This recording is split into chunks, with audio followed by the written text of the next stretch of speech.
Milei gives a masterclass in Western civilization. WEF speech. Xenophon and Ulpian.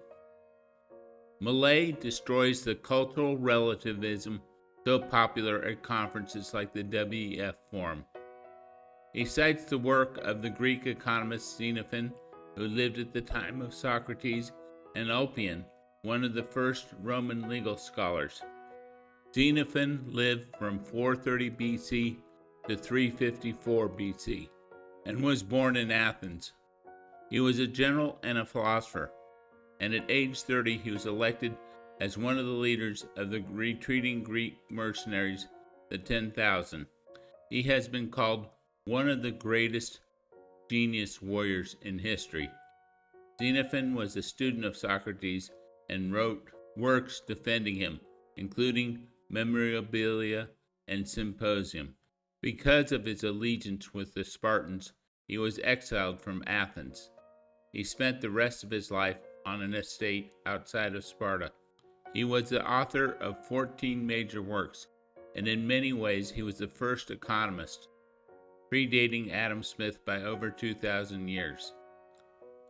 The two major works in which Xenophon discussed economics were O Economicus and Ways and Means.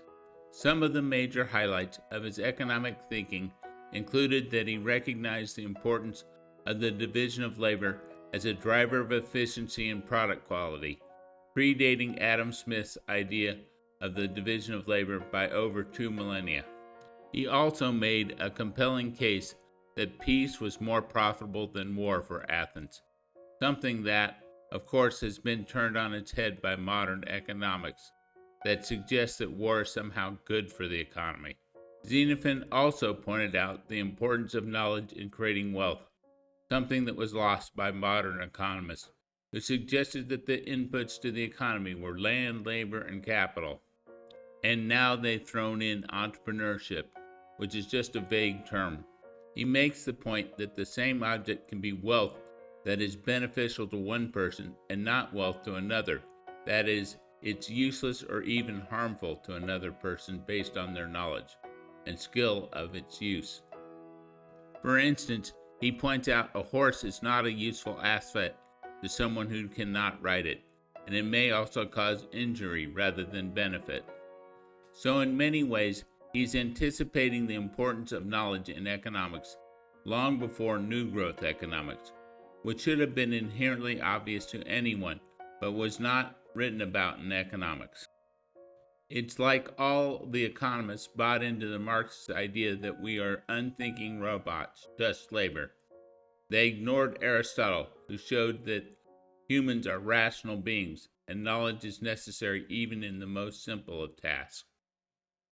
Xenophon also said that wealth is subjective relative to the subject's ability to put a resource or good to use. And the most basic economic unit, according to Xenophon, is the family. So Milei, who's a big fan of Adam Smith, understands that economic thinking did not begin with Adam Smith. It goes all the way back 2 millennia before him, and there were many economic thinkers in between, including Nicholas Copernicus, who published the first known work on the quantitative theory of money in 1519. He also published the first form of Gresham's law, that bad money drives out good. Alponius was a Roman legal scholar who lived from 170 AD to 223 AD. His full name was Domitius Alponius. His writings formed the cornerstone of Roman jurisprudence, which heavily influenced legal systems, particularly throughout Europe. He was known for his clear definitions of justice and natural law principles, like to live honorably, not to harm another, to give each his due. So one of these sounds almost exactly like the non-aggression principle of libertarianism, and to give each his due sounds very much like the very definition of Locke's idea of property rights.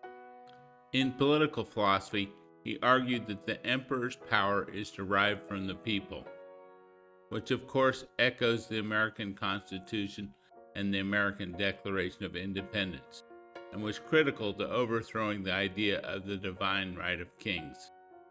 Can you imagine any of these so-called WEF elites, these retards, giving a talk about this level of Western civilization?